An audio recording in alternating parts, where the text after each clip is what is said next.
When you're in winter's favorite town, the snow-covered mountains surround you. A historic Main Street charms you. And every day brings a new adventure. Welcome to Park City, Utah. Naturally, winter's favorite town. Join the experience at visitparkcity.com. Ryan Reynolds here for, I guess, my 100th Mint commercial. No. I mean, honestly, when I started this, I thought I only have to do like 4 of these. I mean, it's unlimited premium wireless for $15 a month. How are there still people paying 2 or 3 times that much? I'm sorry, I shouldn't be victim blaming here. Give it a try at mintmobile.com/switch. Whenever you're ready. $45 upfront payment equivalent to $15 per month. New customers on first 3-month plan only. Taxes and fees extra. Speed slower above 40 gigabytes. See details. Productivity, winning strategies, and aligning employer-employee goals. If this sounds like something your business could use more of, then you've come to the right place. The Business Mechanic Show with your host, Vaughn Sigmund. Let Vaughn show you how to develop, improve, and jumpstart your business. So now, please welcome the host of The Business Mechanic, Vaughn Sigmund. Welcome to the Business Mechanic Show, where we fine-tune the engine of your business success. I'm your host, Vaughn Sigmund, co-founder of Results-Driven Leadership, where companies come to drive improved performance. Today, we're diving deep into a skill that's as essential as anything to a successful business. Every business leader needs this wrench to be successful at whatever level you're at. Critical thinking. Let's break it down. Let's start with a little thought on the detrimental impact of poor critical thinking on leadership and the impact that has on a business. In the realm of leadership, let's face it, the ability to think critically is not just a valuable asset, it's a fundamental necessity. Leaders lacking this skill often make hasty decisions, fall prey to biases. They're easily swayed by emotions rather than logic. And this deficiency can lead to a cascade of poor choices, which not only affects their organization's trajectory, but also erodes their team's trust and confidence, the respect they have for you. And when a leader consistently demonstrates a lack of analytical judgment, it becomes increasingly challenging for team members to place faith in any of the directives that leader puts in place. And over time, this can foster an environment of doubt, skepticism, where employees second-guess leadership. They doubt their decisions. This is completely undermining to the effective deployment of success in your organization. It leads to a lot of inefficiencies and this discord within the organization. And moreover, the absence of critical thinking in leadership can significantly temper one's chances for achieving long-term success, promotion, or if you're a business owner, your business's success. You will be capped out early if your critical thinking skills aren't tuned up. And in today's crazy, wild, dynamic business landscape, you as a leader are frequently confronted with complex challenges. It may be harder now than any time in history, ones that require very nuanced solutions. And without the ability to dissect a problem, consider various perspectives, all the elements that go into making a good decision, anticipate potential outcomes, you as a leader risk making ill-informed decisions and decisions that could have dire consequences on your organization. Even worse, if you're uncomfortable making good decisions, you may not make a decision, which allows a problem or a situation or a challenge to fester and linger and lead on, which requires more and more need for a critical decision as it moves down the road. And also think about, if you're working in an organization, your peers. Maybe if you own a business, your competitors. They are very quick to recognize a leader who operates without the depth in their thought process. And this not only diminishes respect from your peers, your colleagues, but it hinders opportunities for collaboration. It hinders your ability to partner and grow. In essence, you as a leader, your inability or your shortcomings in critical thinking can and will become the Achilles heel of your professional journey. And of course, that's going to stunt your personal and organizational advancement. Let me give you an example of a series, a cascade of examples of poor critical thinking skills. And it's one that I know a fair amount about. It's one I followed very closely. I was loosely associated with this organization, and I stood on the sidelines and watched this happen. And it took better than a decade for this all to erode and fall into a big smoldering pile. But I stood on the sidelines, and it was like watching a train wreck in slow motion. And that's the story of Circuit City. And those of you who have read Jim Collins' book, Good to Great, Circuit City back in the 90s was actually cited as one of the great companies in America under different leadership. They changed leadership. And then in Jim Collins' later book, that was written just a few years ago, they were cited again. In his book, How the Mighty Fall. So they went from a great book to how companies screw up and fail. And in How the Mighty Fall, I encourage you to read it because there are some great case studies in there from a business standpoint. I loved reading it because often knowing what not to do is one of the best knowledge bases you can have. Learn from other people's mistakes. And that's what this book is all about. So I'm not making any commission off of selling Jim Collins' book. He doesn't need anybody to help him sell his books, but it's a great book. I encourage you to read it. Circuit City, back to them. If you're not familiar, just in case, some younger folks out there, Circuit City, it was a former electronics retail giant, juggernaut. They were huge. They were the dominant force in the United States when it comes to selling electronics. And they were one of the best performing companies throughout the decades of the 70s, 80s, 90s, into the early 2000s. But then things started eroding. By 2009, the company had filed for bankruptcy and had eventually liquidated all of its assets. Poof, there we're gone.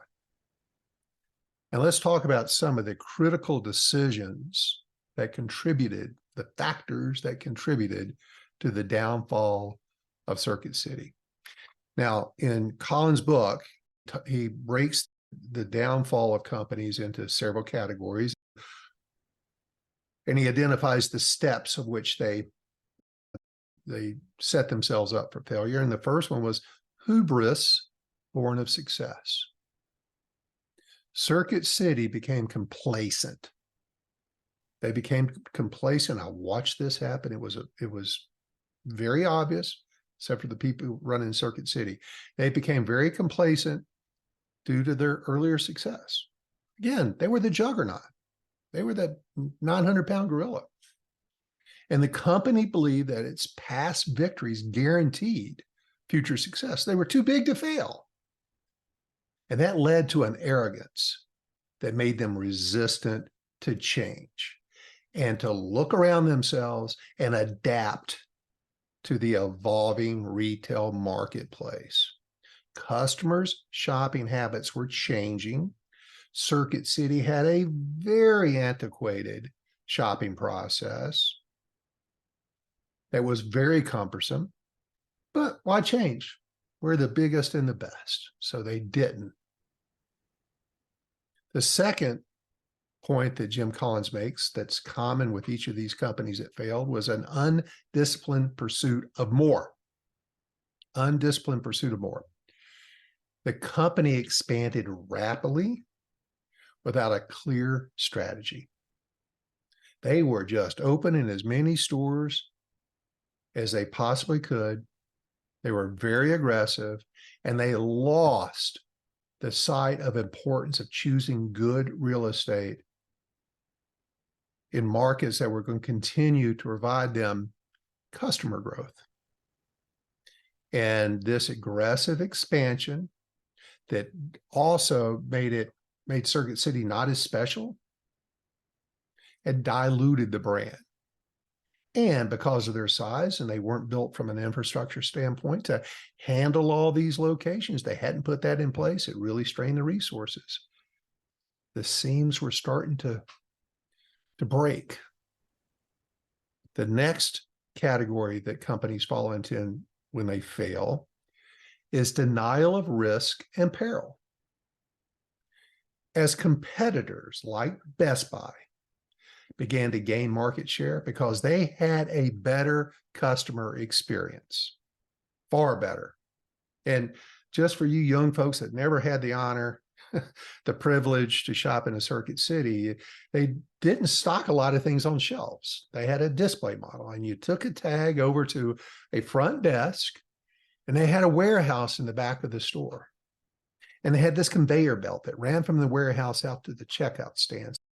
You took your little tag up to the front, you gave it to a cashier. The cashier would then tell the people back in the warehouse, hey, we need one of these out here. They'd pull it off the shelf, put it on the conveyor belt, and a few minutes later out would pop, come rolling out through the conveyor belt, the item that you're purchasing. It took several minutes. Think about that in today's world where everything is instant. Best Buy came along, put everything on shelves. So you walk in, see it, like it, pick it up, walk to the front, pay for it. Like everything else. Circuit City had a very antiquated approach, and they did not see what a better approach Best Buy was bringing into the market and chose to ignore it. And they were super slow to respond to the rise of online retailers. That was the second part. In the late 90s, early 2000s, online shopping became more and more of the share of a retailer's business. And they ignored it completely. They didn't see it. They didn't adapt to it. So not only the in-store experience, but they had no online game. The next category that everybody falls into, grasping for salvation. So they reached to a point where the bean counters started running the company. In a desperate attempt to turn things around, the company made some radical changes. Looking back on this, I know they wish they hadn't done it, such as laying off its highest paid and most experienced employees, their salespeople.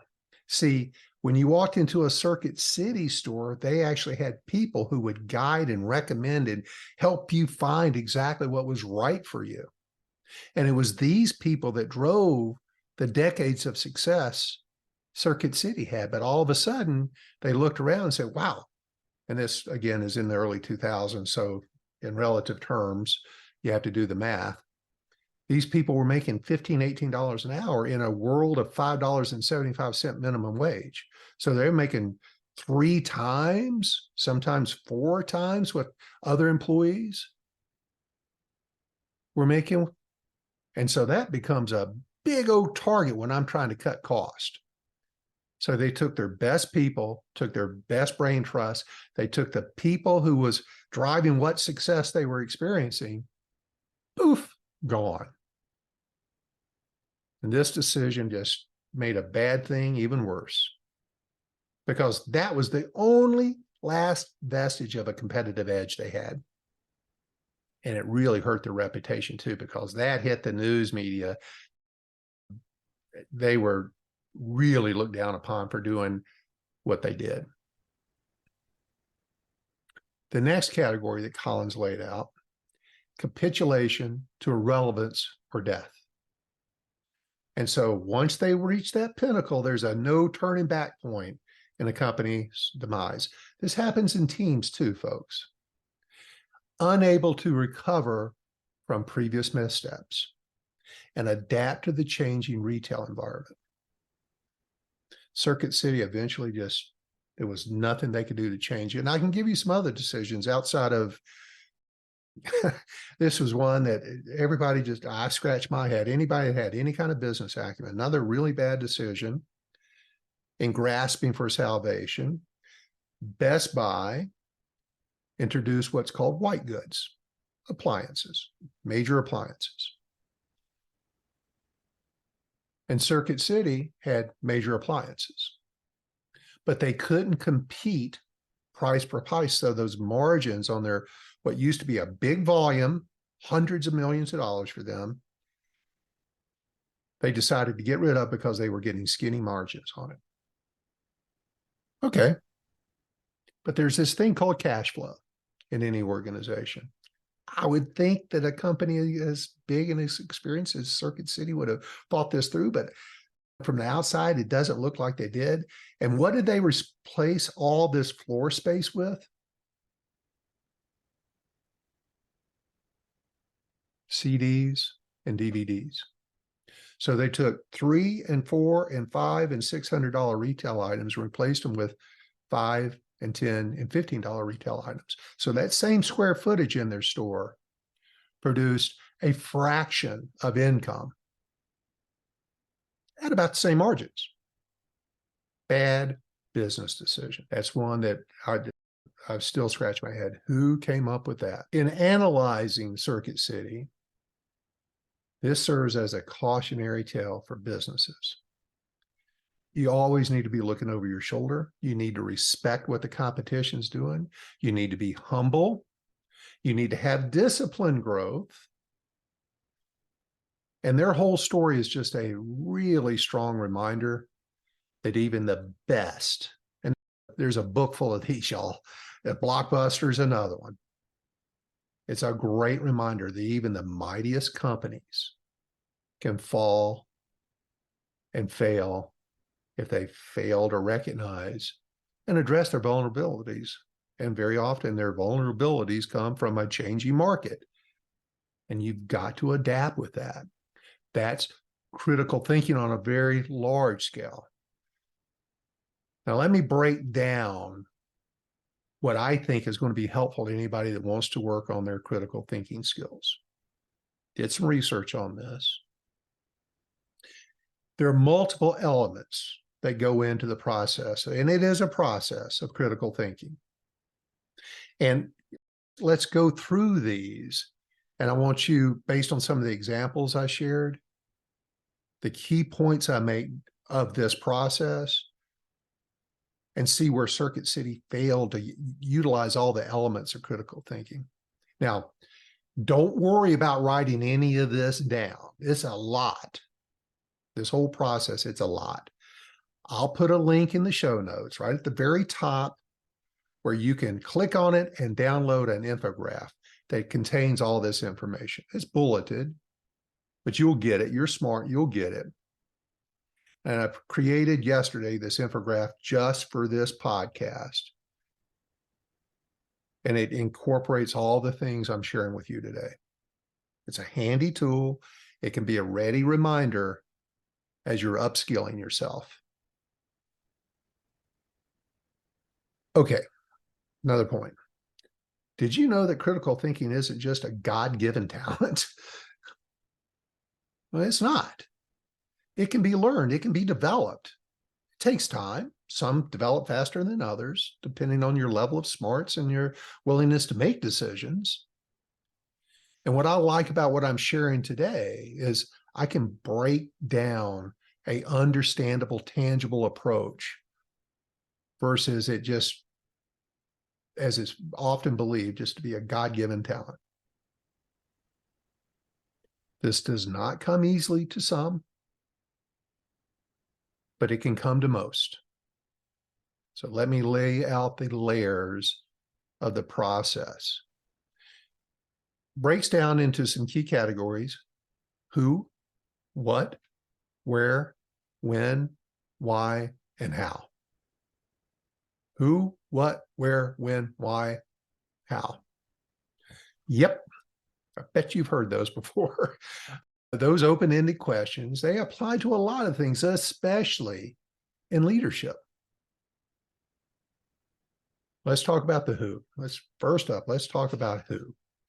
When you're thinking through a problem and driving towards a decision, ask the following who question.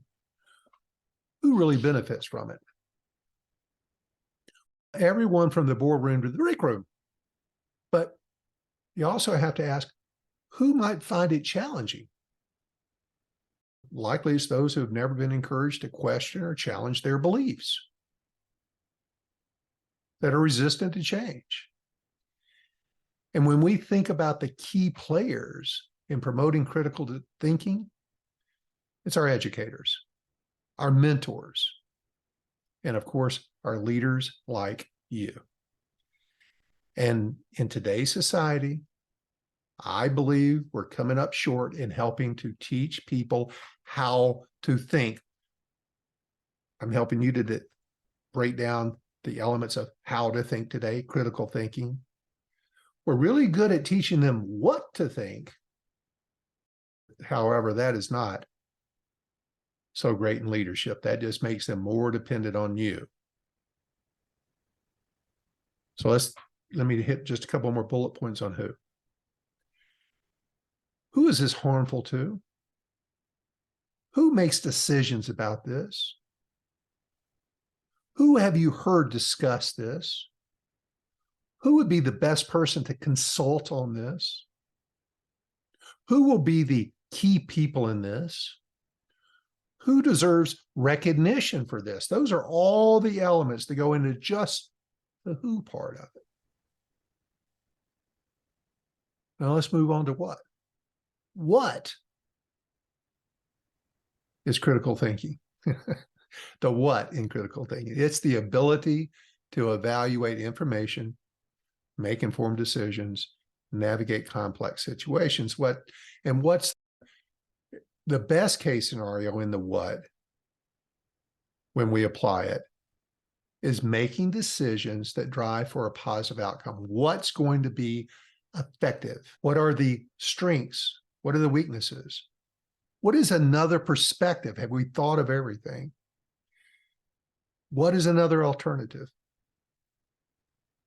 What would be a counter argument? What is going to go wrong if we do this? What is the best case scenario if we pull this off perfectly? What is the worst case scenario if we fail at this? What's the most important part of this decision? What's the least important part of this decision? What can we do to make this a positive change? And what is getting in the way of us taking action? Now let's talk about the where. Where do we see critical thinking in action? In our board meetings, strategy sessions, even those water cooler discussions. And when you're thinking about the where of making critical thinking, where would we see this in the real world? What's a comparison for this? Where are similar concepts? What are similar situations? because it's probably not unique what you're deciding to do. Somebody else has tried this. Where is there the most need for this? Where in the world would this be a problem? Where can we get more information? Where do we go for help with this? Where will this idea take us? And where are the areas for improvement? That's the where part of critical thinking. Now let's talk about the when part. Ask yourself the following when questions. When is the best time? When is it acceptable? When is it unacceptable? When would this benefit our organization? When would this cause a problem? When is the best time to take action? Just went through that scenario today with a company. They needed to, unfortunately, lay off some people. When's the time to do it? Beginning of the day, end of the day, first of the week, end of the week, end of the pay period? When will we know we're successful? When has this played a part in business history? When can we expect this to actually change? And at what point, when should we ask for help? That's the when questions. There's more. The big why. You need to ask the following why questions because it's crucial, especially for us in the business world, because the age of information overload, being able to discern fact from fiction is not just a skill, it's a necessity. So you need to understand the why. You need to make sure you're covering all of your bases. So why is this a problem? Why is this a challenge? Why is this relevant to me? Why is it relevant to my employees? Why is this the best scenario? Why might this be the worst scenario? What's going to go wrong? That's often not considered. Why are people influenced by this? Why do people like this? Why should people know about this? Do we need to be more transparent? Why has this been this way for so long? What internally has kept us this way? Why have we allowed this to happen? And why is there a need for this today? And the last one, how? The how of critical thinking skills. Because we need to continuously educate ourselves, challenging our biases about how to approach things, and being very open to different perspectives and collaboration. So here's some how questions. How is this similar to? Fill in the blank. How does this disrupt things? How do we know the truth about this? How do we know this is really the way? How will we approach this safely? How does this benefit us? How does it benefit others? How might this harm us? How do we see this in the future? What's it going to lead to? What's the long-term consequences of this? And how can we change this? How can we change this for the good? Who, what, when, where, how, why? Now, I'm going to give you a case study, another example, where critical thinking turned an iconic company that was almost dead. They had reached the kind of the middle to the end of Collins's list of how companies fail. And they've gone from almost failure to back to a vibrant household name once again. And the name of that company, Lego. Lego, which for as long as I can remember, as long as I've been on this planet, has been an iconic toy brick company. Put bricks together, build things. And Lego is a shiny example of how critical thinking and leadership can turn a company around. Completely changed its fortunes. In fact, it was founded in 1932, and it had decades of success in its first several decades. However, with the age of the internet, online gaming, during the early 2000s, this company was on the brink of bankruptcy because they were analog and everything else had gone digital. And they were facing this very stiff competition for the purchase of children's games and entertainment with video games, high-tech toys. And in their scramble to get better, they launched some really bad products, very unsuccessful products. And their future in the early 2000s was bleak. Enter Jorgen Vig Knudstrup. Don't ask me to say that again. He took over as the CEO in 2004, changed one person who changed the course of this organization. Because Knudstrup comes in, unlike his predecessors, he didn't have a history with the company. He wasn't stuck in the old, this is the way we've always done things. And this allowed him to view Lego's challenges with a fresh set of eyes. And one of the first moves was to employ some very critical thinking to analyze his company's core strengths and to embrace the company's weaknesses. And he initiated through a review of the company's operations, their products, their markets. He recognized that while diversification into various product lines seemed like a good idea, it had spread the company way too thin. They needed to get back to their core. Many of these products, like theme parks and clothing lines, were not were not aligned with Lego's core competency. Building toys, bricks. And he made the tough decision to divest many of those non-core assets.